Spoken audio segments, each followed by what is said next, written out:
Well, this is the last academic session of the program. I have the duty again to perform this task of being chairman for the morning session, and I'm honored. And what makes me very happy personally is to see that there are about 200 over delegates who are here seated this morning. Many have returned home because of their duties and flight schedules. However, I'm sure all of them would have benefited from this Congress. To start the closing ceremony for this morning, it will be in different segments, including a video presentation. I'd like to call upon some personalities to give some comments or make a review of the Congress, how they see it, how they felt about it, not only the academic sessions, but in terms of the facilities, in terms of the availability of information and etc. So can I call upon the chairman of the program committee, Dr. Tony Vail, to please come up and join me on this table, plus Josephine Burden, Dr. David Horton-Smith, and Dr. Wee.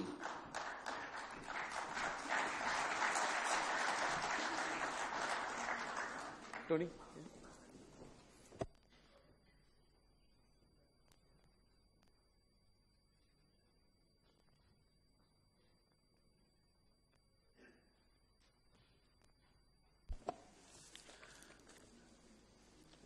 Dr. Tony Vail has been actually involved in this conference together with the Secretariat of World Leisure, together with our professional conference organizer, the Asian Alliance, and together with MAFIMA. And although we had only met, this is the second time we're meeting, but you know how personal you can get when you're on internet. So it seems that I know him for a long time. And I think he would be the best person to start off the session, because he's the one who, together with the Secretariat of the World Leisure Congress, Professor Gerald Kenyon, and a few other personalities, designed the whole program for this conference. So I'd like to pass the mic on to Dr. Vail. Thank you, Sajid. In fact, I'm not going to give my evaluation straight away. I will, when the others have spoken, say something on behalf of the Programme Committee. And if I can just remind you that there was a group of people involved in the programme side of the conference, ably assisted by the organisations here and World Leisure, as Sajid mentioned. And they are Susan Shaw and David Compton, both of Canada, and neither of whom could actually be here for the Congress, but they did provide input, a lot of input along the way. And Ian Henry and Ian Cooper from the UK, and they're both here. And Dickon Young, who is the board member on the Programme Committee, and Leonard de Vries, who has been at the Congress, but again is not here this morning. And there was input from the various World Leisure Commission chairs, important input, and in fact from Jerry Kenyon and George Torkelson as Secretary General and Chair. So a lot of people were involved in organising the programme and getting it all together. But we thought we'd get some input from a wider cross-section of the World Leisure community than just the Programme Committee.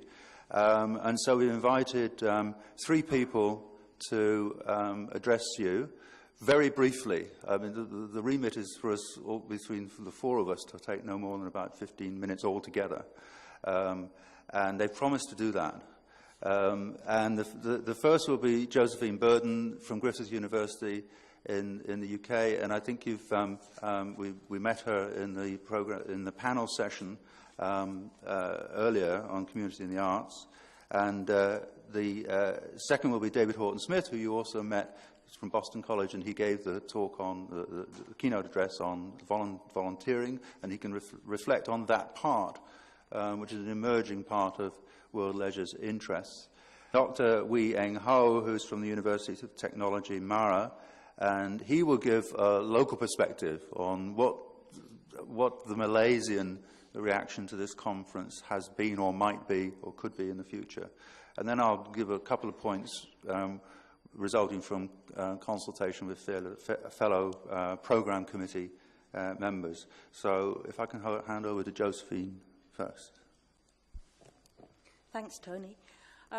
I've got a lot of images bumping around in my head, and I need to organise them into a 3-minute summary of what's actually happened. And I haven't really had, as all of you as well, I haven't really had the time during this week to reflect on what's actually pounding into my head.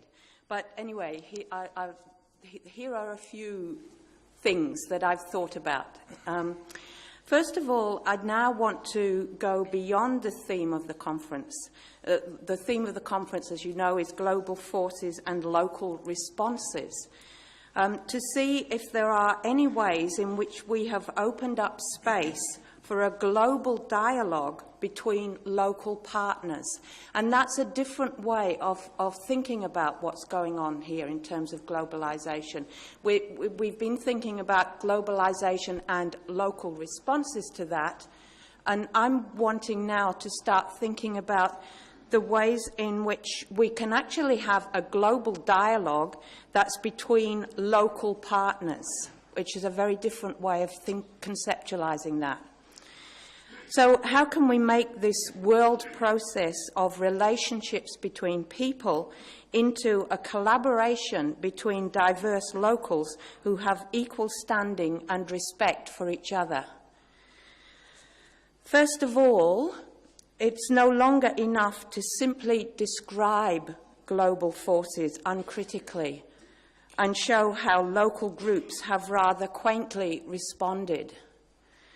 Our first keynote speaker, Stephen Lewis, began our conference by making a very charismatic and passionate appeal in which he suggested that the processes of globalisation must be concerned with social justice. That must be a primary concern. I think we tend to lose that passion either in academic objectivity or in the pragmatism of the practitioner. But we have to be critical of the colonising and disempowering aspects of the globalising nature of leisure in our age. Joe Maguire, in the second keynote address, continued this critical journey in relation to sport in particular, and sport has tended to be one of the major focuses of this conference. But he drew back from the radical implications of his critique. I believe that it's time to face the gloom and begin to explore ways of transforming sport and leisure to support the building of networks of relationships at the local level that enable a globalised humanity. In the last session that I went along to, and that was Vals Freisinger and Otello Harris, they were talking about their qualitative research in local Miami. And their research demonstrated that sport, as it is currently structured, tends to perpetuate rather than break down racial misunderstandings. Yet, despite all the critical work currently being undertaken, all of our theorising about leisure and sport is proving almost impossible to transform. The work of feminist scholars over decades has had minimal impact on the globalising juggernaut. But we could become very gloomy, again, is the word that Joe Maguire used. And I really passionately feel that we have to keep on engaging with the things that we can do. What can we actually do to take action in this process? And in thinking about what we can actually do, I think about the metaphor of world music. So in that process of world music, musicians of equal standing but disparate musical traditions come together with open minds and a shared love of music. Their collaboration leads to new forms of music. And what's important there is that those people have a shared love of music in that instance and equal expertise in a particular form. Even though the form of their expertise may be different, they have an equal standing. And I think that is one of the key things that we need to move towards, is recognizing that global expertise is not necessarily it's an expertise that is colonizing, rather than the notion of differences in expertise that can come together in collaborative processes. So, and in thinking about that metaphor, I also think about Malaysia and the ways in which Malaysia has seen waves of different peoples and centuries of globalizing forces, but are now using globalizing media to create an image of themselves as a diversity of people who share a common humanity. So I want to conclude, and I hope I haven't gone much over 3 minutes, by really thanking the people of Malaysia for granting me very small glimpses of the way you structure your way of life. I feel humble and grateful for having been at this conference. I think that World Leisure now stands at a significant point in its history. 50 years down the track, and I've worn my shirt to show that, which is just slightly older than Malaysia, and only slightly older. So the title of World Leisure suggests a wish to locate itself as a globalizing force. But in that process, we have to maintain social justice as our principal driving ethic. In the face of globalizing economic and political pressures towards colonization, we have to continue to struggle to create structures and processes that enable local peoples to negotiate with each other as partners to build a global community. We are all a product of both the local and the global. So that's my summary.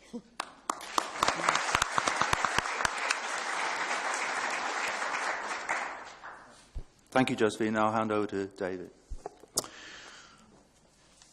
Greetings. I'm not going to try to assess the whole Congress, rather because I feel that volunteering is somewhat neglected in the field of leisure studies. I'm going to suggest a few kinds of research that I feel needs to be done. The first is comparative transnational study of the relationship of specific national cultures and ethno-religious subcultures to volunteering frequency, type, motivation, structure, and impact. There really is not that much material that is comparative on volunteering, and I think it's very important that we have that. Secondly, I believe we need study of why people choose volunteering in preference to other leisure activities, or why they don't choose volunteering, to put it in the reverse. Volunteering is a portion of leisure, but we don't know much about why it's chosen in preference to sport or tourism or hobbies or whatever. Thirdly, we need comparative transnational study of the prevalence of volunteer groups. The prevalence meaning the rate at which volunteer groups occur in different nations, different states within nations, lower level districts, counties in the U.S. There are theories, a few theories around about why some places, some areas have more volunteer groups than others, but this portion of volunteer study is in its infancy, and I think we need transnational inputs on this. We also need a great deal more research on informal volunteering, its motivation, its impact, as contrasted with volunteering in formal organizations, formal groups. Fifthly, I think we need to study the negative consequences of volunteering and to study deviant or negatively perceived volunteer groups. We tend to focus too much, in those of us who do volunteering research, on the positive, and there are negative consequences of volunteering and the perceived volunteer groups, and these need to be studied, as well as the great majority of more positively oriented volunteering and volunteer groups. We also need study of the global scope of specific types of volunteering, and with that, the history of the spread of particular kinds of nonprofits and volunteer groups, whether it spreads by contagion or hierarchical diffusion, a couple of technical terms in the field. And lastly, I think we need especially a study of the motivation and impact of quasi-volunteering, people who are paid less than the going rate for their services in nonprofits, as contrasted with the motivation and impact of expense-reimbursed volunteers, as I am in this Congress, as contrasted with pure volunteering. And with that, I'll just say thank you for having me here at the conference.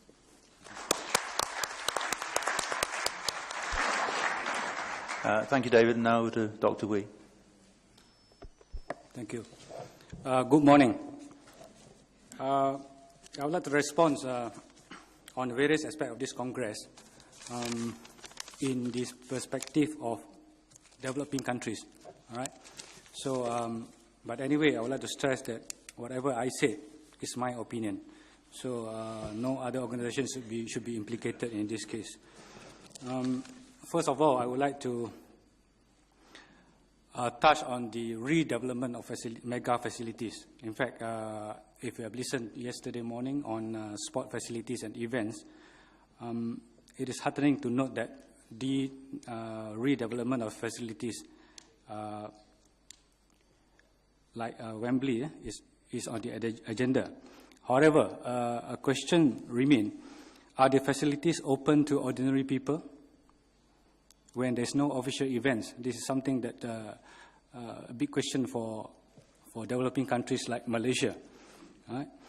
So this is a big issue. So definitely in Malaysia, the answer is no. This is a big issue because the funding of the facilities, the building of these mega facilities in developing countries are mostly from government, or I would say that it's 100% from government, as compared to what we have heard, it's 10% from government and 30% from the private. So if the taxpayer are paying the money, then what happened? Why can't they use the facilities? So this is something that I think this conference give policymakers some thoughts about how we're going to ensure that the facilities that we build will be used by ordinary people when there is no official function. That's my first point. In fact, I could not agree more to Ian Henry's presentation on the review of comparative analysis in sport policy, which strongly stated that interpenetration of phenomena and comparison of different systems were misconceived. So I guess for the next Congress, this comparative study of policies between developed nations and developing nations should be on the agenda. My next point is on mega events, which is very much related to sport tourism, especially in Malaysia now. This is the trend, in fact, for other developing countries too. Events like Formula One race, events like powerboat race, apart from economic aspects of providing jobs to the ordinary people. I use ordinary people, it's not elite, ordinary people.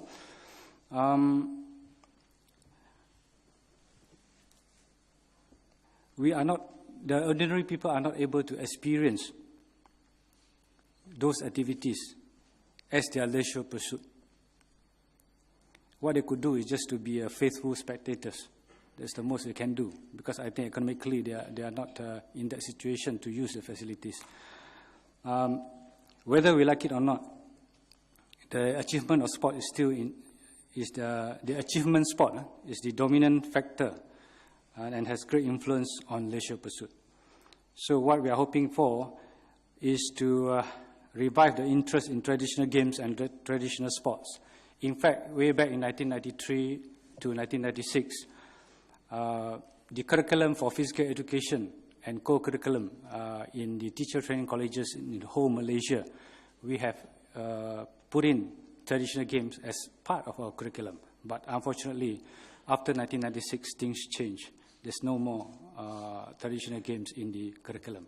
So I guess if we could have a look at this, and all this depends on the policy of the government and definitely policy of Ministry of Education, whichever country. In fact, if we look at media, the focus of media, so I guess everybody read papers for these few days. I think very little news came out, correct me if I'm wrong, about the Leisure Congress, if not for a small section.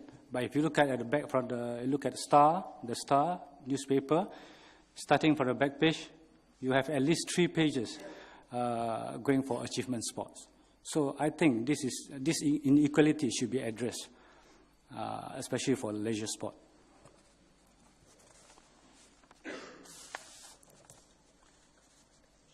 My next point is on future research.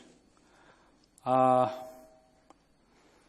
I wonder whether this is the same in the developed countries. In developing countries, the effect of physical education and co-curriculum activities on leisure are not known.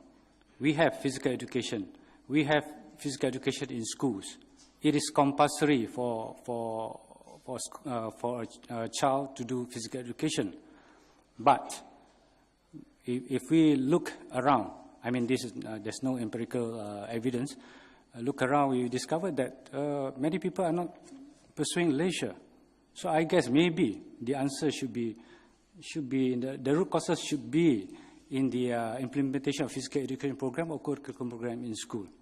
So as such, I would think that this aspect should be given serious thought, and research on the effect of physical education and co-curriculum activities on leisure should be carried out.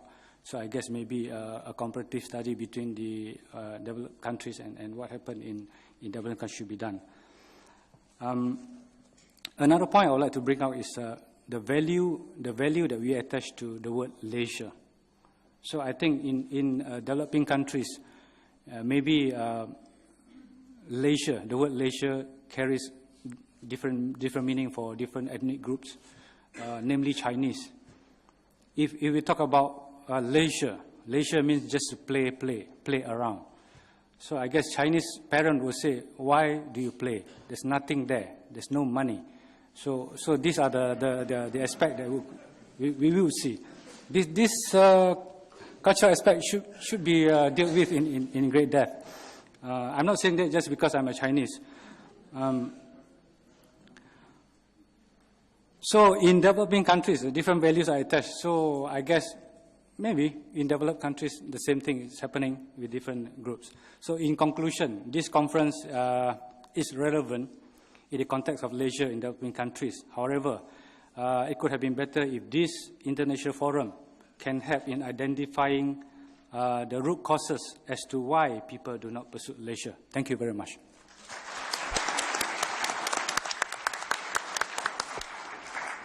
Thank you, Dr. Wee. And for one point in particular there, I think in a nutshell, I've at last known why the Chinese enjoy gambling so much. It's a profitable use of leisure. I've got 4 points to make, really, which are thoughts which are stimulated by the conference as much as very logical links to what's been happening. The first point is a very general and brief one that I think we should all know a bit more about the concept of globalization now. Its history, many of us thought it didn't have any history, but it does.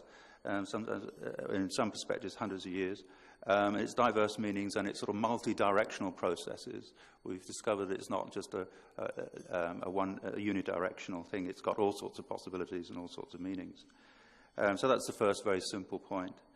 The second is something which Josephine has really already referred to, but I want to reiterate, and that I think we see, fortuitously maybe, but partly by design, that Malaysia seems to represent quintessentially many of the issues we've been talking about through its cultural diversity. And we heard about how this cultural diversity came about as a product of global forces of the last century or two. So, you know, here it is in action. And then the current situation where Malaysia seems to be using this cultural diversity as a means and a basis for reaching out into the global community, actually making a positive of it, and embracing globalization in a way as a means of development. But, again, we've also seen a great awareness and consciousness of the importance of those various cultural components of the nation. And it seemed to be that almost speaks for itself about what we've been concerned about in this Congress. We've had a rich case study all around us during the course of the week. The third point is a reflection on the public-private split in leisure, the commercial versus the government, if you like, or government and community, and really this word leisure. And it seems to me that in the West, most of the Western countries, the study of leisure emerged during an era really on the backs of governmental concern. And so in North America, for instance, it's based very much on the parks movement. Publicly funded parks became the sort of push for leisure training and leisure courses and leisure research, and to some extent urban playgrounds. And in the UK, quite a big move was made when government-funded indoor sport and leisure complexes were being built. So it was a public sector, community-based, non-profit push which developed the whole interest in leisure, developed academic courses, and developed a concern for leisure as a phenomenon. Therefore, a lot of Western literature is, the piper, he who pays the piper calls the tune. Many of us cut our teeth on research, on government-funded research, and government was interested in people using parks, people playing sport, people attending the arts. And then many of us, when we got positions in universities and started developing courses, we had to take one step back and say to our students, for instance, and to the world at large, no, leisure is more than that. It is the commercial. It is the sitting around doing nothing. It is watching television. It is going on holiday. It is playing around. It is hanging about. And it's also the more devious thing. It is taking drugs and those sorts of things which we don't approve of and are damaging to the individual. All this is leisure. Well, we had to keep saying that. We should study all of this in various ways. Now, of course, the piper is still calling the tune. So we don't train people to engage in all these things. We still train people to go into sport and the arts and so on. But leisure is still this broad concept. And it seems to me, from this week's experience and other experiences I've had, certainly in Asia, that the growing concern for the phenomenon of leisure in developing countries, which comes with increasing wealth, when you pass the peak of industrialization, working hours start to fall, and people begin to say, what now? You know, we've got our incomes up, what do we do now? And you start saying, what about the quality of life? What about leisure? It seems to me that concern is happening in many developing countries at a time when, instead of in the West, the public sector is pushing the agenda, it's the private sector. So we get these commercial stadia.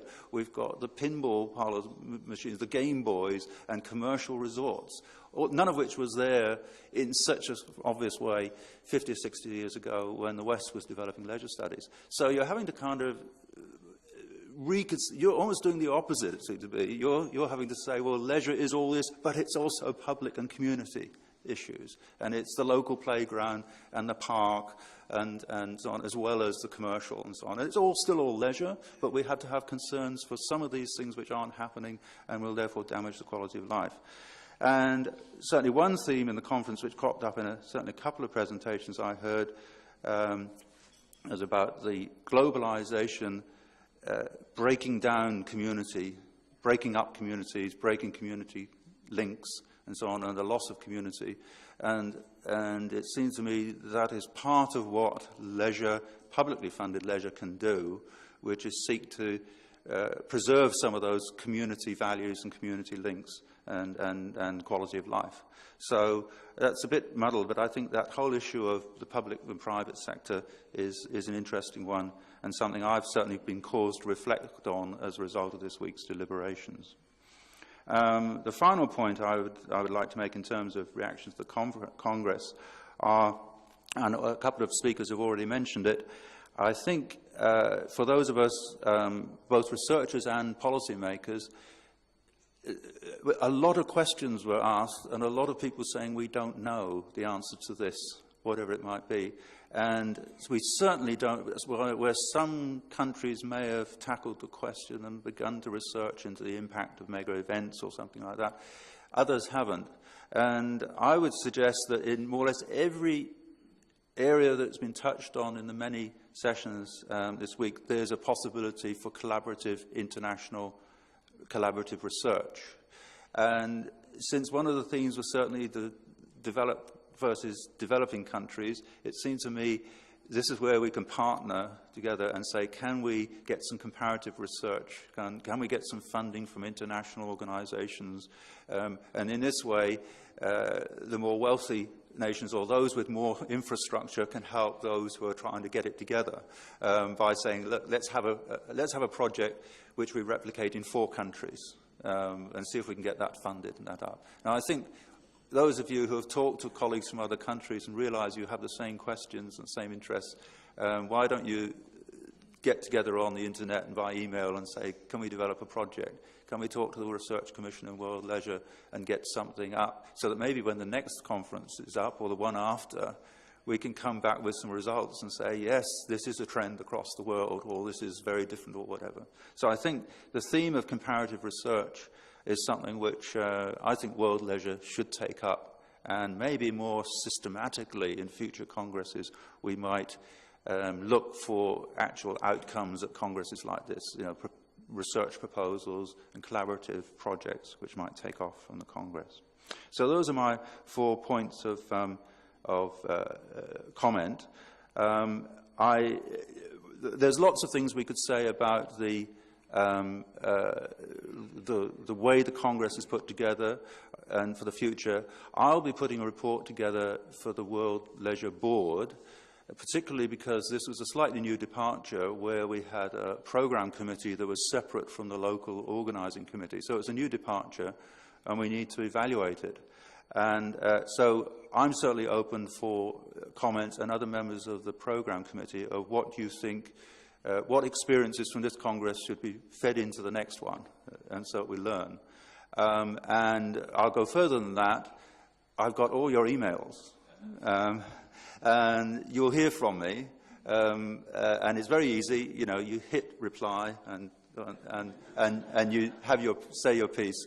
So I expect you to, every one of you, to at least one comment on what was good, what was bad, what we need to make sure we do again, what we need to fix, or whatever. So when you hear from me in the next week or so, please take the trouble to send me a 1.5 lines or more. I know some of you will send me 3 pages. That's okay. And it'll all be fed in the report back to the board and be fed into the future Congress planning.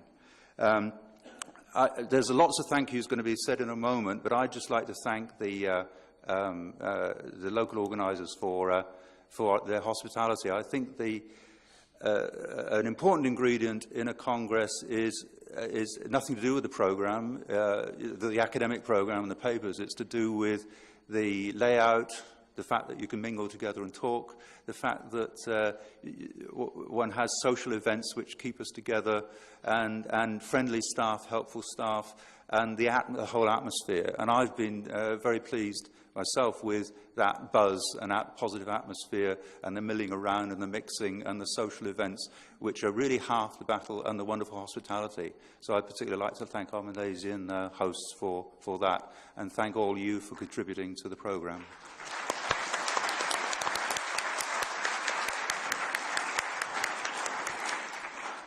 Thank you very much, and let's give another big hand to the learned doctors up on the stage here, and ask them to take.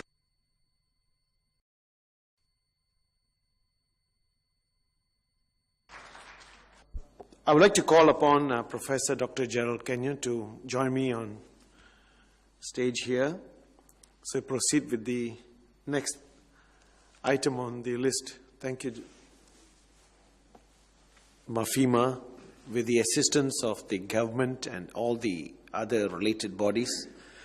It will be, it's our duty to recognize the presence and also recognize the help given by the volunteers. As Professor Smith mentioned, different categories of volunteers. And I would like to single out very fast each and every one of them. In this case, I'd like to ask the volunteers from the Asian Overland Services. That's Asrul, Christine, David, Kit Y. Please come to the front here. Kit Y, Laura, Celis, William, and Brian.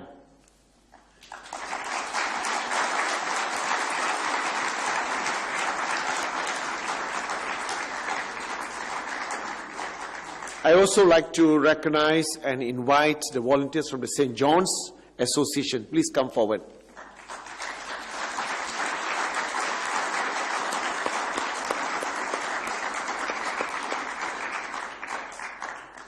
From the Prime Minister's department, they have a department for conventions, and when international conventions are held in Malaysia, we from the non-governmental organizations, we can seek assistance from them. And 3 officers were here helping us throughout the day. Can I call upon Naima, Noraini, and Nurha Fiza? Could you please step up here?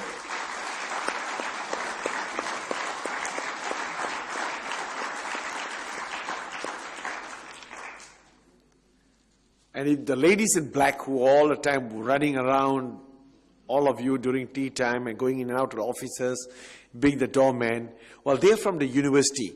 I'd like to call them up. Amiruddin, Aranjit Kaur, come to the left here.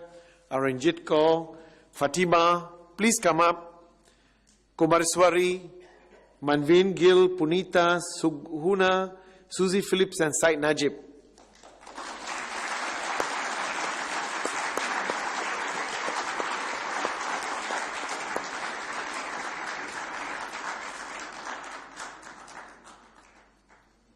Well, this is all that we had that helped to run the conference, and let's give a big hand to them and say thank you. Thank you very much. The Mafima particularly would like to really record a thank you to them.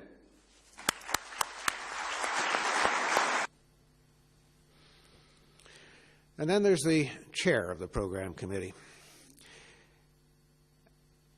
When I called Tony Veal to ask whether he would agree to serve as the chair, I fully expected a refusal. Some of you are not aware that this is not the first Congress that Tony has organized. In fact, he was instrumental in making an enormous success of our second World Congress in Sydney in 1991. But fortunately, Tony's memory has failed, you see, totally.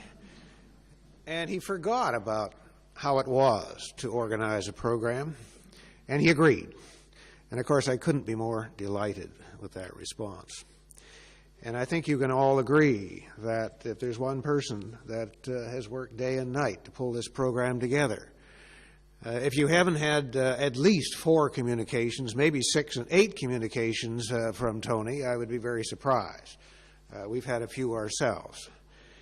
And His tireless work on a day-to-day basis, and particularly during the closing weeks of the planning, took an enormous amount of work, and we were faced with uncertainties, as many of you are aware, but he pulled it all together in what I think was a remarkable package.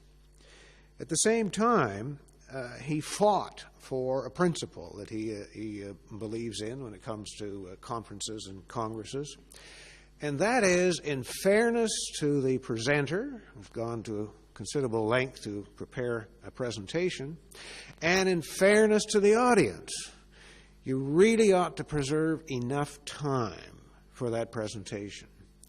And Tony fought for that, and whereas you may have experienced in other conferences where it's mechanical, it's very easy. You set up a program of 1 hour and 15 minutes, and then you list 8 presenters, and they each get 7 or 8 minutes, and it's just a frustrating experience all around.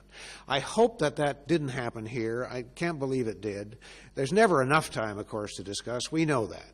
But Tony, again, fought for that principle, and I'm very pleased. I think he was able to pull that off. So thank you, Tony. I appreciate that.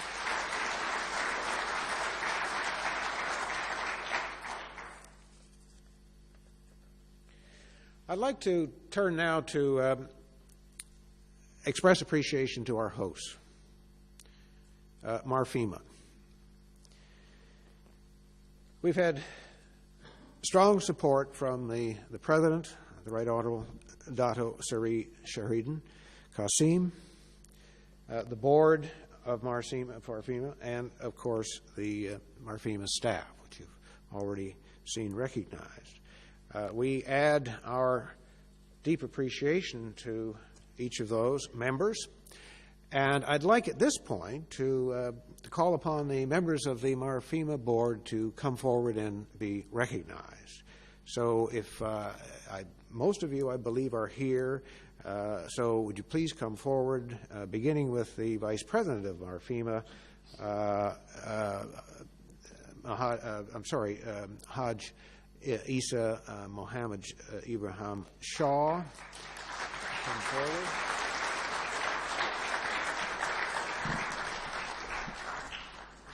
Abdullah Qasim.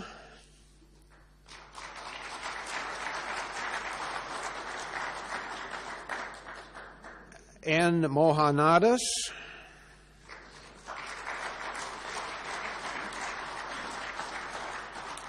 And Sarjit Singh is the Executive Officer.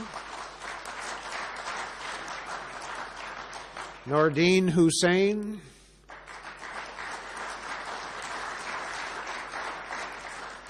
Abdu Malik.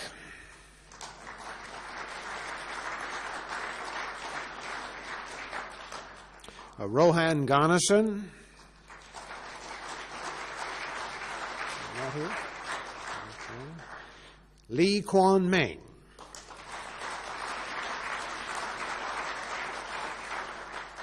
And V.S. Manion.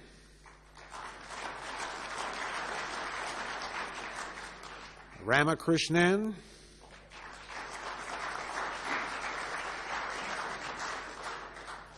And Mohammed Kamarudin.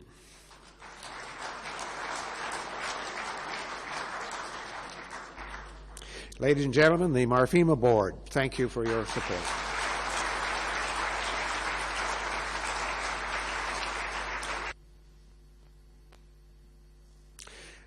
And then, on the ground,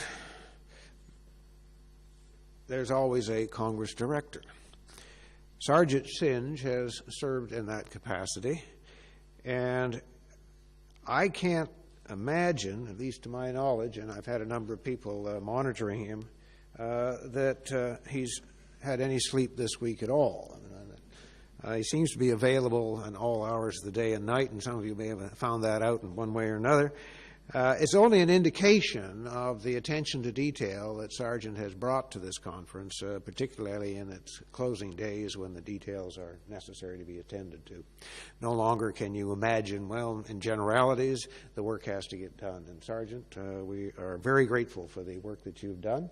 And I wonder if you might just come forward. I'd like to present you a little token of that appreciation.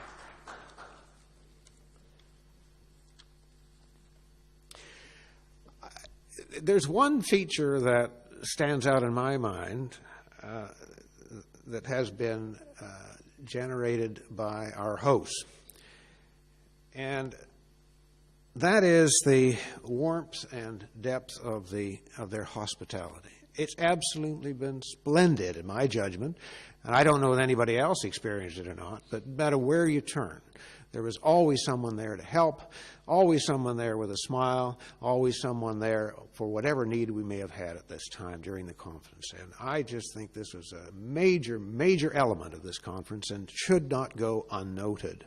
So I want to thank...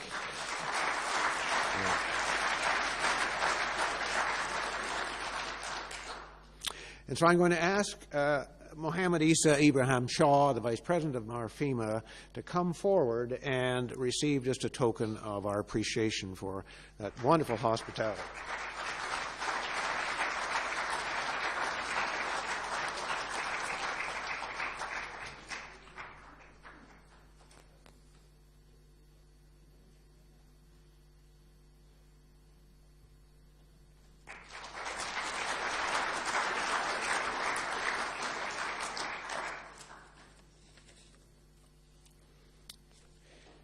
We at the Secretariat, again, communicate regularly with the organizing committee in Kuala Lumpur. In fact, I think you might say this has been an electronic Congress. We've arranged so many things electronically, and certainly delegates have been involved in that process as well.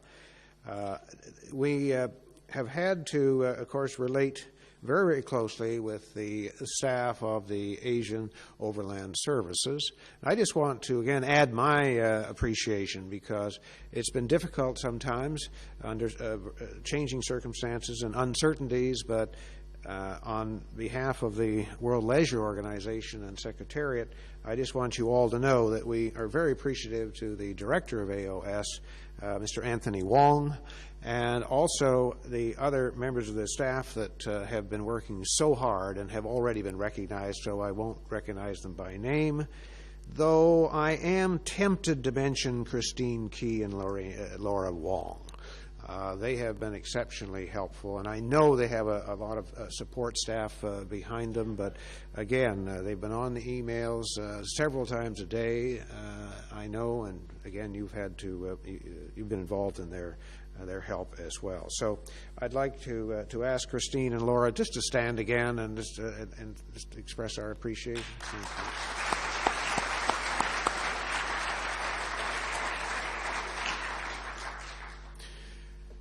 No Congress goes forward without support from a variety of sources, and probably the most important one here, of course, has been support by the government of Malaysia.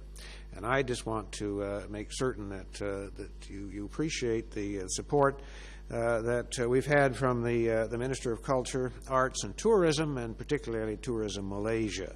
And last night, of course, was the best illustration of that.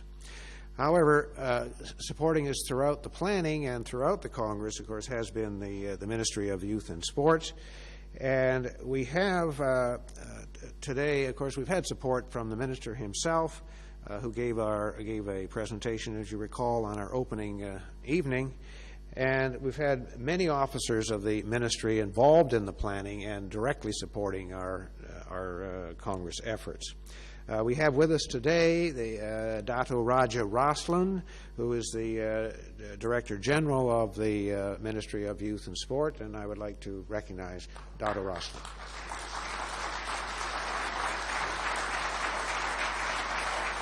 Thank you. And also with Dato Roslan is Mr. Soraya Salamat, Assistant Deputy Director General of the Ministry of Youth and Sport, and I would like to recognize Soraya Salamat.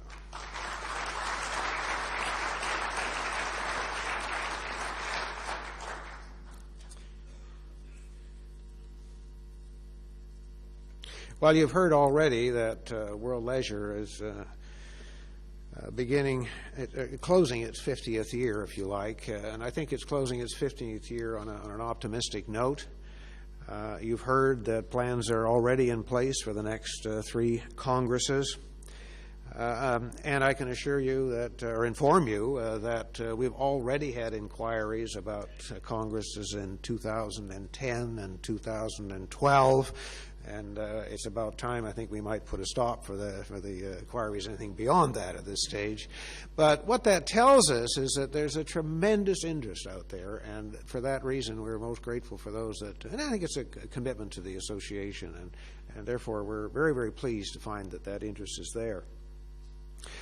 But Congresses are only part of what we do, and I want to remind you of that. We're engaged in publications. We are engaged in educational programs, most notably our World Leisure Center of Excellence, the postgraduate program in the Netherlands, which has reached a level of maturity now, serving students primarily from the developing world, bringing together those students with international faculty members for a learning experience which is unique in the world, and we're very, very proud of that program.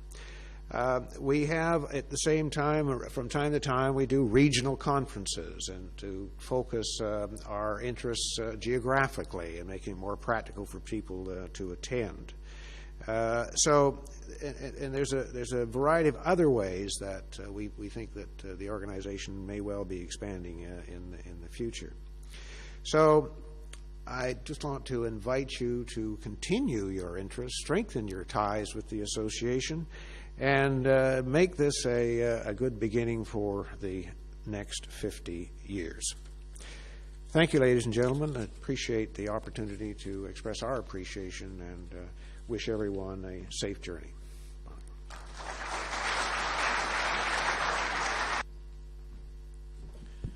Thank you, Professor Gerald Kenyon. We have already set our minds to visit Quebec, Hangzhou, and also Brisbane. As the convention director, if you see those banners that are lined there, I would like to now present these banners to the convention directors of these 3 cities so that they can take back to their secretariats and put them up. And hopefully with that theme and then themes after that, and with the professional advice from WL on the programs, we would definitely be able to address all the little queries that have come up in this conference and all the suggestions by the learned doctors in the first part of this morning's program. I'd like to call upon, well, let's go the furthest away, Quebec. Can I call Quebec to come and receive anyone from Quebec here? Please.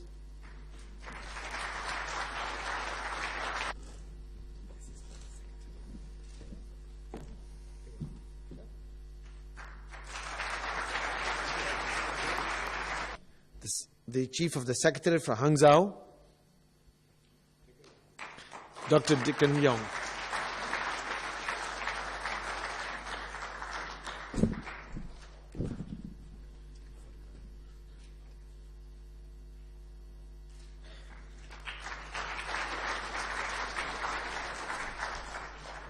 Mr. Henschel from Brisbane.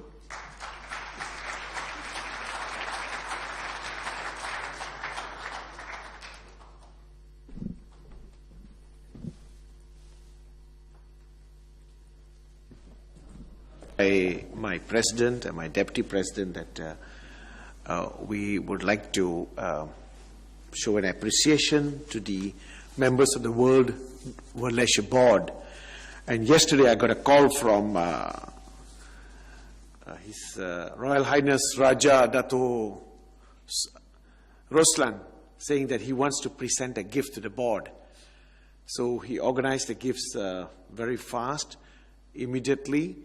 I'd like to call upon the members of the World Leisure to please step up and let's give them an ovation. And also I call upon the Director General of Youth and Sports Department, Raja Roslan, to present them with a gift.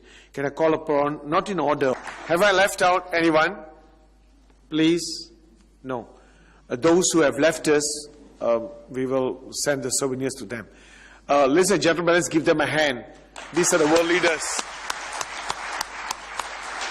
I'd like to call upon the Director General of Youth and Sports Malaysia, Yang Mulia Raja Roslan, to kindly present your gift to them.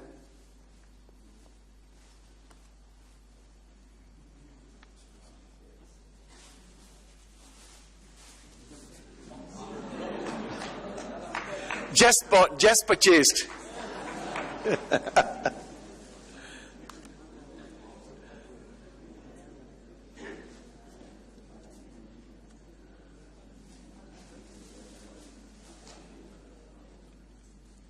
We are not going to ask them to open those presents, but let me tell you, they are Slangoputer miniature of the world Twin Towers, the Twin Towers in Kuala Lumpur.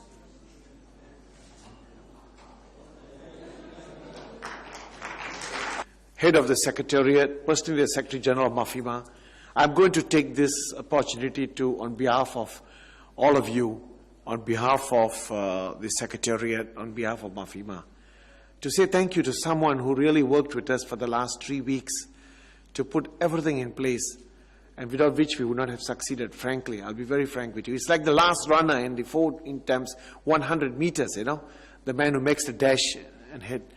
I know his boss is with him, but I have no choice. I'd like to introduce and recognize the presence of the Director of Fitness in the Ministry of Youth and Sports, Mr. Suraya Slaman.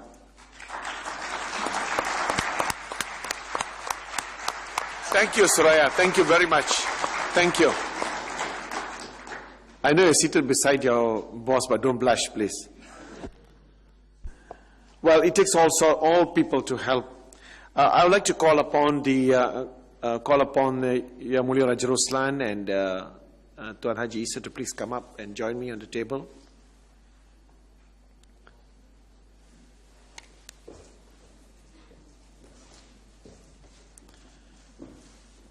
And invite our Deputy President,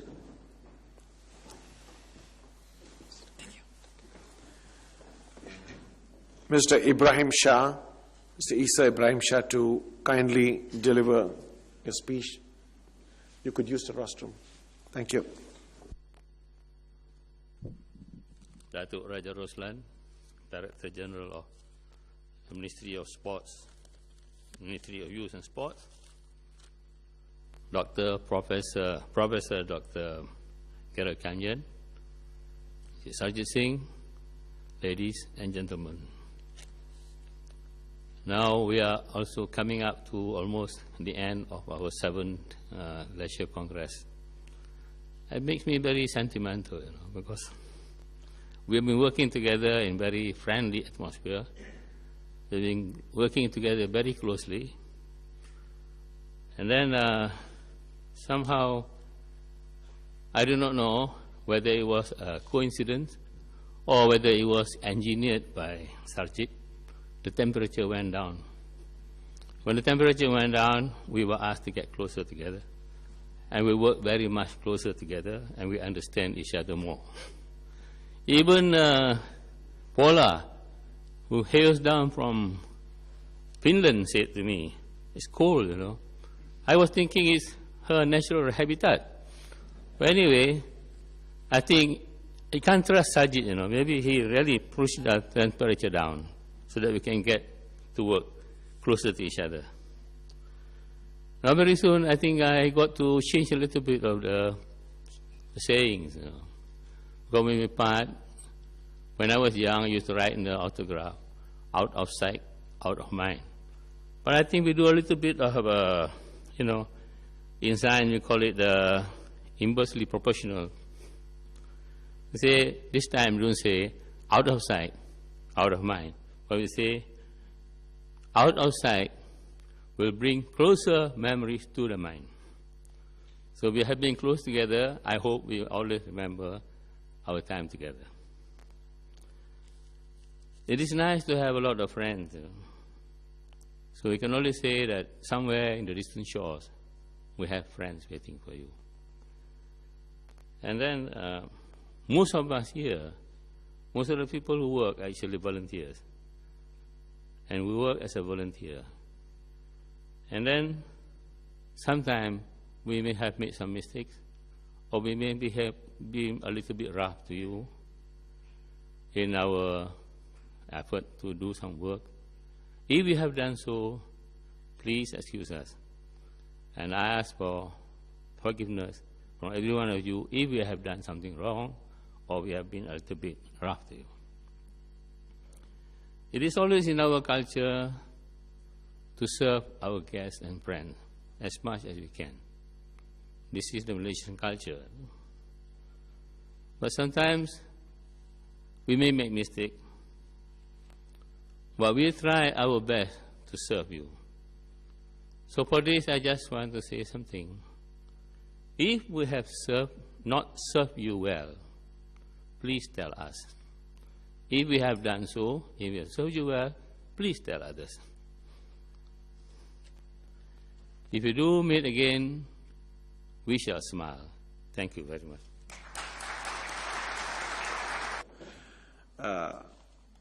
Dato Raja Roslan, and he has kindly consented to say a few words to you and also declare the conference close. Invite you, Yang Mulia Raja. A very good morning and selamat pagi, Mr. Sajid, the chairperson, Dr. George Kilsen, chairman of the World Leisure, Professor Dr. Gerald Kayan, the Secretary General of World Leisure, Yang berbahagia Tuan Haji Isa Ibrahim Shah, the Deputy President of MAFIMA, board members of the World Leisure, board members of MAFIMA, fellow delegates, ladies and gentlemen.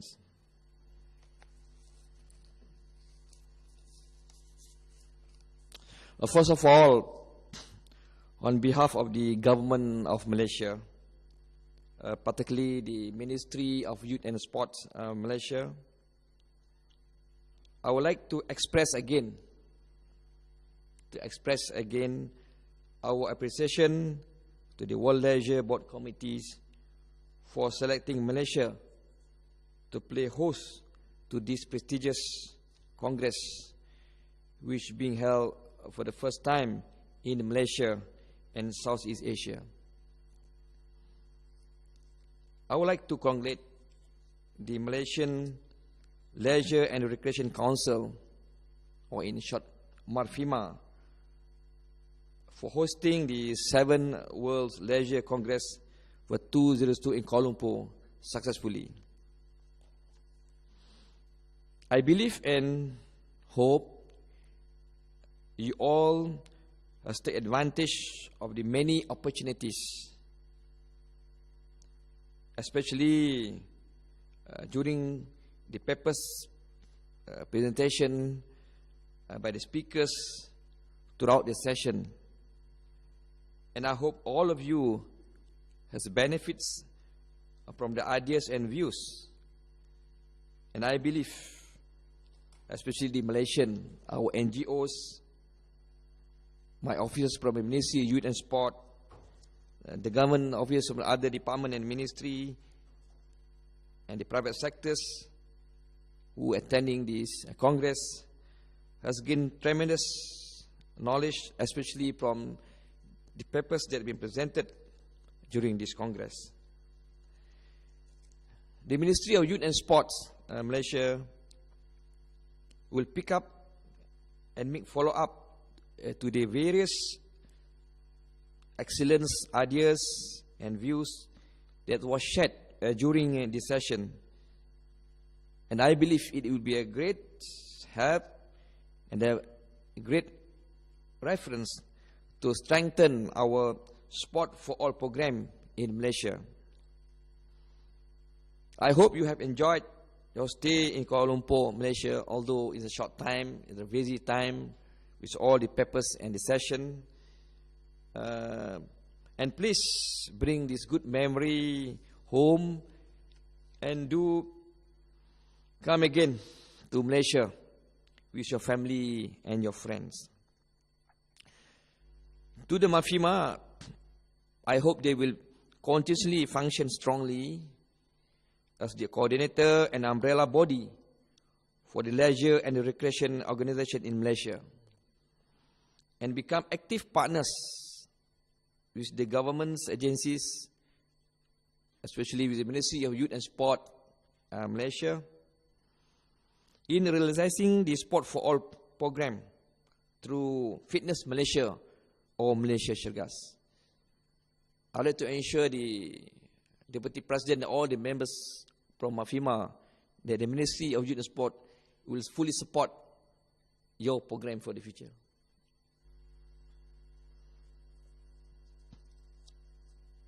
I would like to take this opportunity to thank especially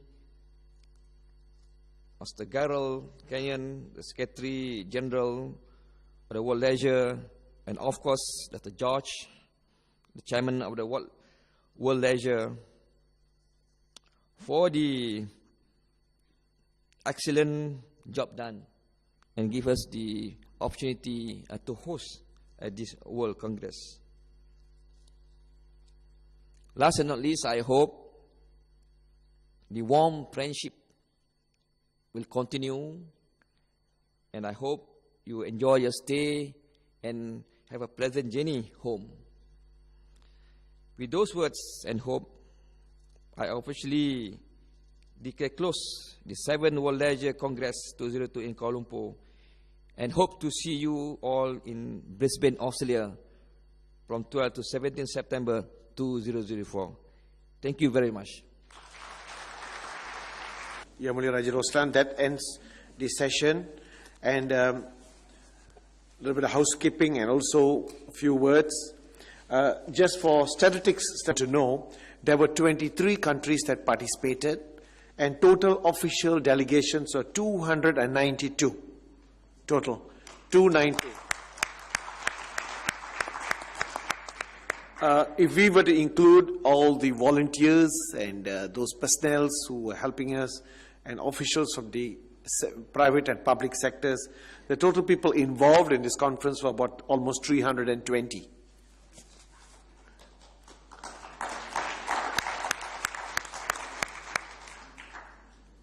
The certificates of attendance, very beautiful certificates of attendance, are ready. We apologize for the delay in the printing. There was a miscommunication with the press. However, they were done, and Dr. Gerald was sitting the whole night signing them. I did them this morning. Please collect your certificates. You can also take for your friends or whoever has left if they are staying close to you. But for those who do not get certificates, we will post it to them. You can collect them from the registration center of the Asian Overlands. So with that, I would like to end by echoing what